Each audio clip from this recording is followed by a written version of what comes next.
So here we complete the first half an hour of our meeting today, and we're going to go to our first conversation. It's going to be a storytelling. This is going to be bringing together lifelong friends and spiritists, some of the first SGNY members. So we're going to have Vera, Phil, Pacco, and Soraida. And this block is going to be presented by Alessandra Cardoso. Alessandra, she owns Cardoso Fine Arts, and she's currently living in Europe. SGNY has been a part of her life on and off as life happens since 2010. She has been a medium for a little while in the mediumship meetings, and since last year she's been a regular at the prayer group every Tuesday morning. So welcome, Ale. It's a wonderful thing to see your beautiful face, so fire away. Wow, you got me off guard. Thank you. Well, hello, everyone. We are honored to have all of you here on this special day. It is a day of celebration, a day of happiness and gratitude. We are grateful because in the path of the truth, we founded the Spiritist Group of New York, known as SGNY, to help us and give us insights in our journey. Here today, we are going to read two passages from the book, Stories of This and Other Lives, psychographic by Francisco Xavier from the Spirit Brother X. Here interpreted by Soraida, who has been a member for 20 years, Pacco, who is a member for 15 years, Vera, who is a member for 13 years, and Philip, who is a member for the past 10 years. Let's start with the perfect group. The spirit of Giulio Marquis directed the small group with discernment and kindness. He was the patient mentor for a small flock of Christian spiritists. Twice a week, through the mediumship of Miss Maria Paula, he would guide those companions in their evangelical activities. Tenderness combined with experience, firmness combined with altruism. Inner conflicts echoed within him in a particular way, bringing out words illuminated by benevolence and candor, soothing the wounds of others as balms of hope.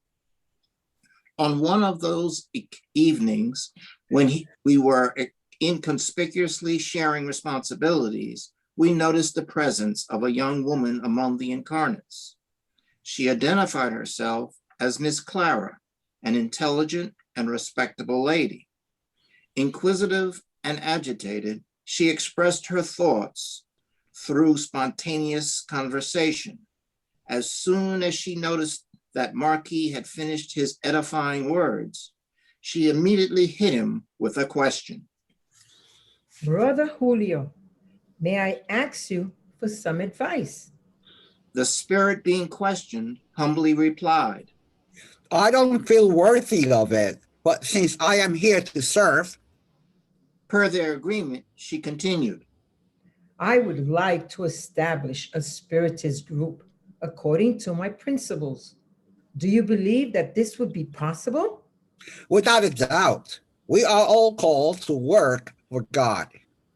But Brother Julio, I want to gather a group of upright and sincere people whose only focus is the practice of virtue and nothing else. Great aspiration. An institution where people come together with a strict notion of pure intentions, without selfishness, irritation, misunderstanding, and disagreements. Yes, child. A group in which all members reflect the standards set by the gospel. Simple and flawless people who do not find any obstacle to the harmony of coexistence. True apostles of good. Are you listening, Brother Julio? Yes, child. Do continue.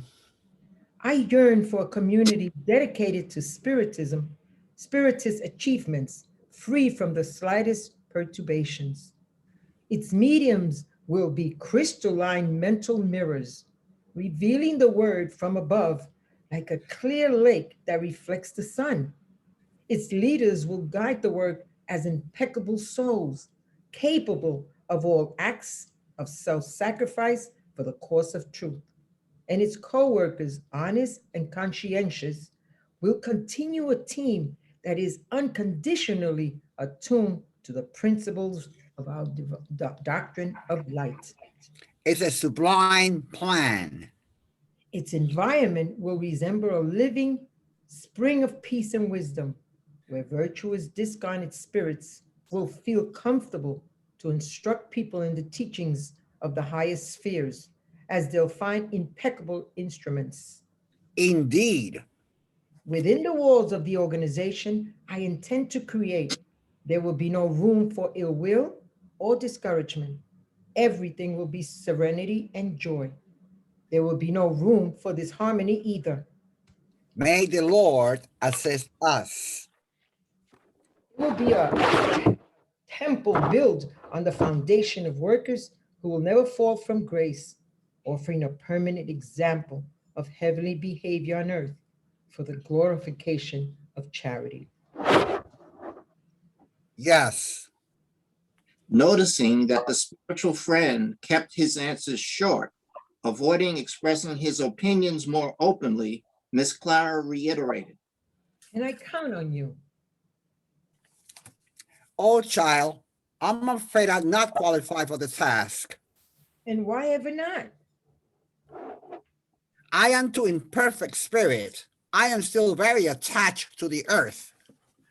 But we receive so many teachings from you. These teachings do not belong to me. They belong to the mentors who sympathize with my deficiencies. They spring up, in my words, like a flower that emerges from a cracked vase. Don't mistake the seed, which is divine, for the soil, which is sometimes merely mud. Does that mean you still have many obstacles to overcome, Brother Julio? You don't even know, you don't even want to know, child. I have a wife who's now a widow going through painful old age.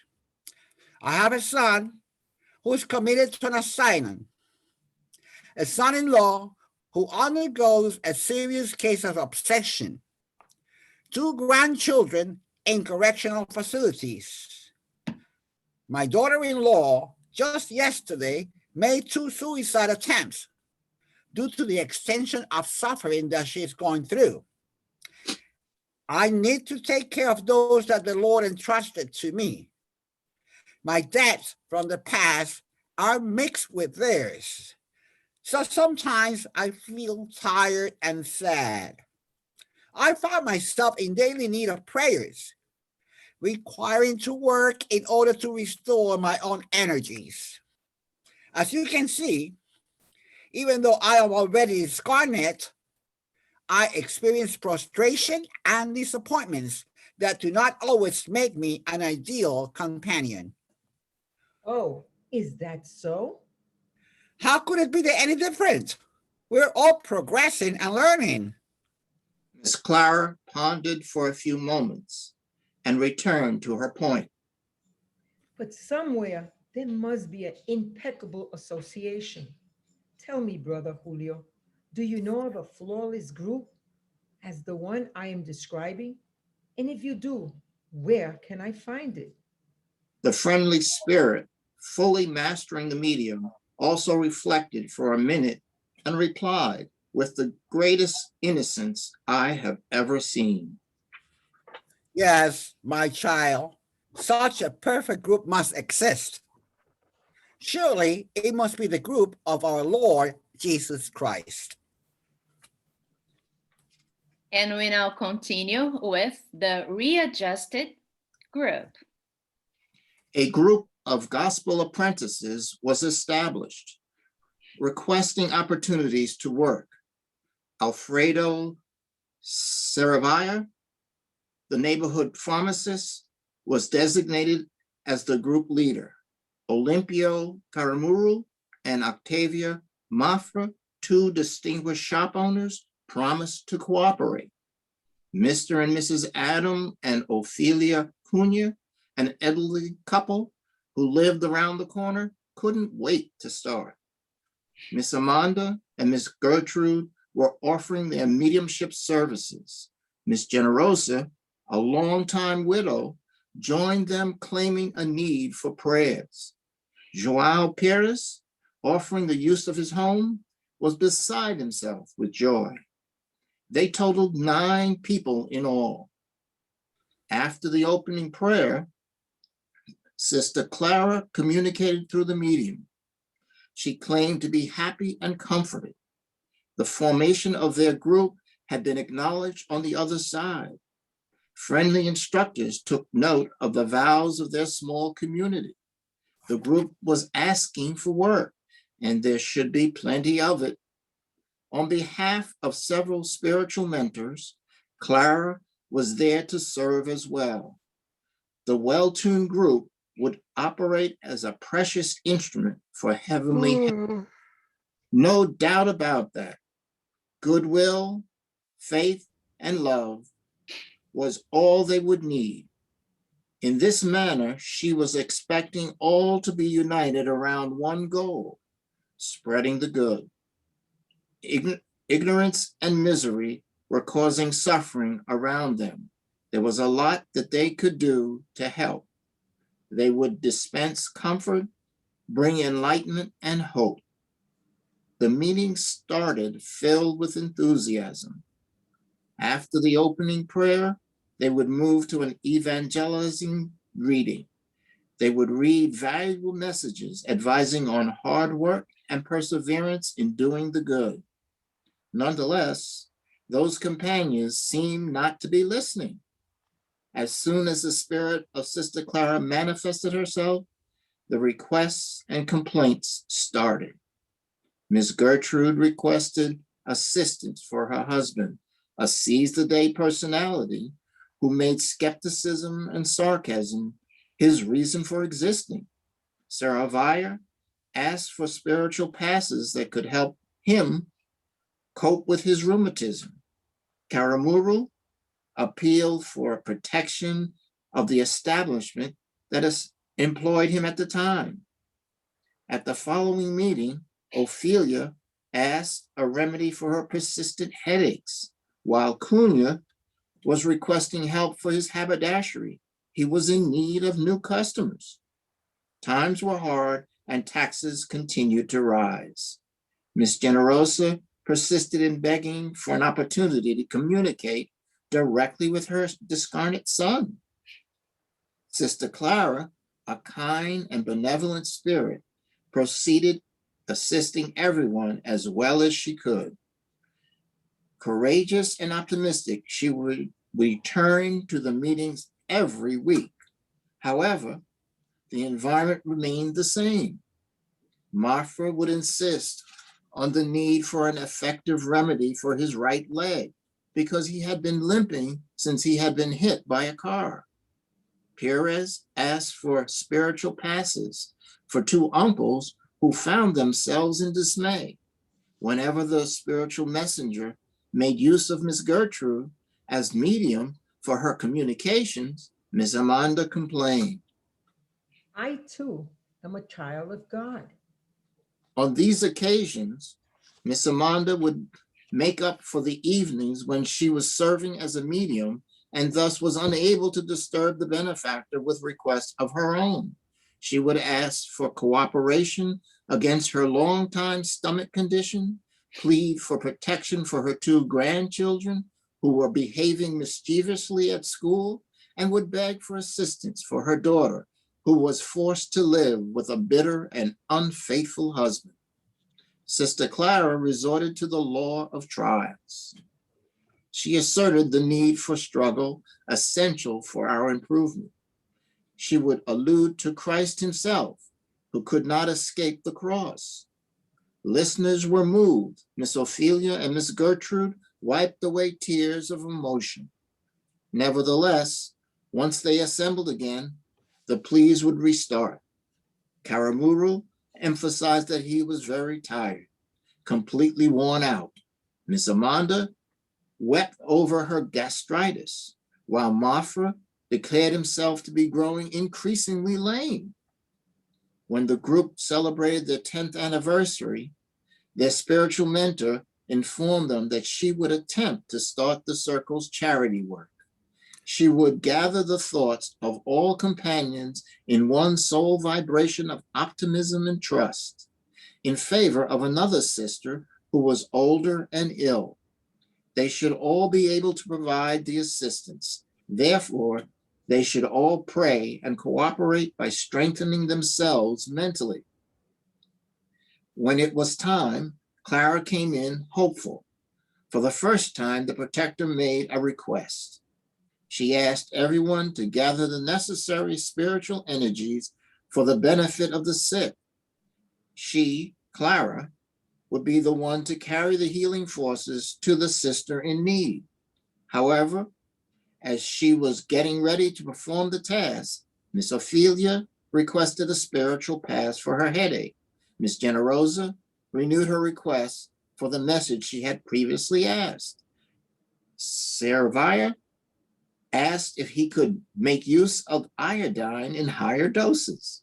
Miss Amanda declared that her son-in-law had grown intolerable, thus begging for some work of disobsession. Before the closing prayer, the group leader asked, Did the benefits reach the absent companion, sister? Clara kindly explained to them that it hadn't.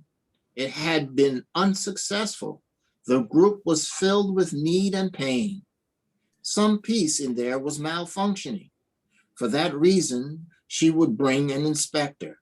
And indeed, an inspector arrived their following meeting. Brother Claudio spoke firmly through Miss Gertrude. My friends, Spiritism is a doctrine of progress. For 10 consecutive years, you have been helped to learn how to help. Yes, indeed. Soraida agreed, disappointed. Sister Clara is here with us. I acknowledge, Added the guest without any hostility. I admit that our friend is a rare example of compassion and patience. However, it seems to me that the law that abolished slavery in Brazil was signed on May 13th, 1888. Clara is our sister. She's not our slave. Let us put our needs aside for a little bit. Let us clear our heads so that our hearts can get to work. Those who dedicate themselves to true charity find charity for themselves. The silence weighed for a while. What else do you advise us to do, friend? Everything that should be said was already said. Answered Claudio unpretentiously. May God be with us. Soraida said solemnly. The instructor made a farewell gesture and concluded. There's no doubt that God remains with us. It is necessary to know, however, whether we, in turn, are with God. Claudio left and Sister Clara got along once again with her friends. But that evening, the picture was different. Miss Generosa silenced her request to communicate with her son. Mafra resigned himself to his physical disability. Miss Amanda made no reference to her gastric ulcer. Soraida accepted rheumatism. Karamuru made no request for his place where he worked. Cunha forgot about his store. Miss Ophelia calmed her head. Perez, quiet, seemed to finally be satisfied with the fate of his family members. Once the meeting was over, the leader humbly asked the spiritual mentor of the group if all was well. Sister Clara patiently informed. I believe our inspector solved the problem. Thanks be to God. And all the concerned companions repeated in unison. Thanks be to God.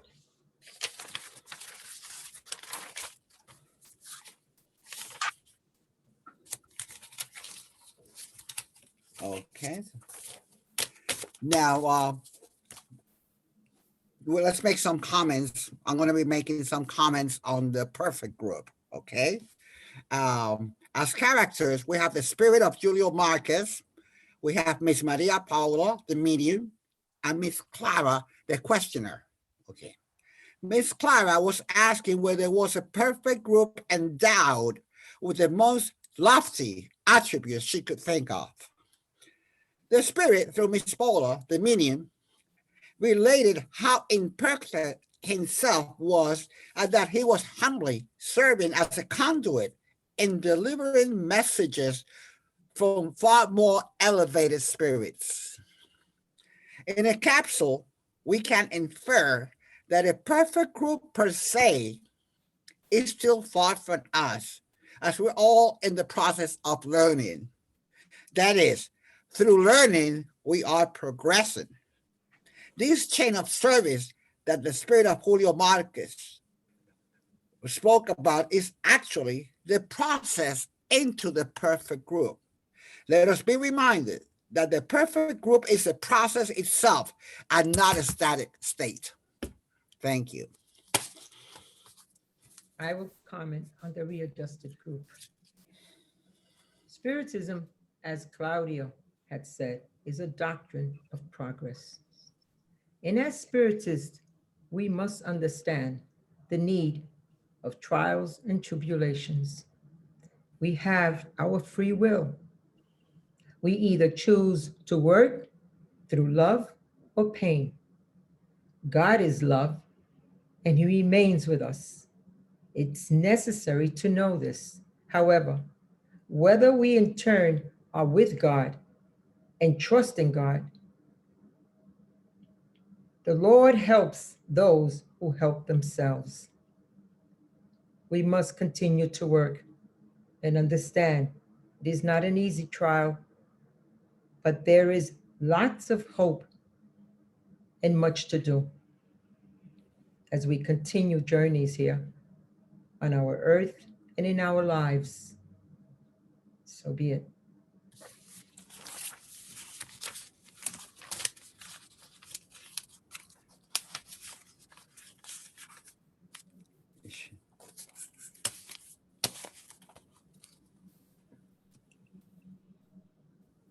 Ale, Yes.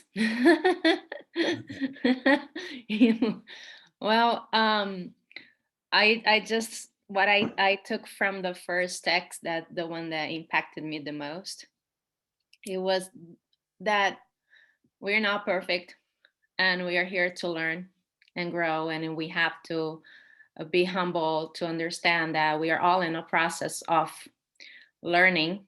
And even though, of course, our target is to be perfect, we are far, far away from that. But at least we already started a journey. We already did the first step in being part of this beautiful group here. Yeah.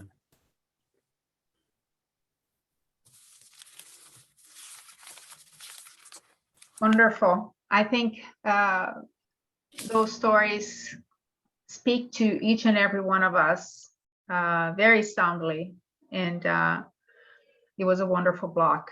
Thank you very much. Anybody in your block has any other comments, or I can go forward to the next block? Yes.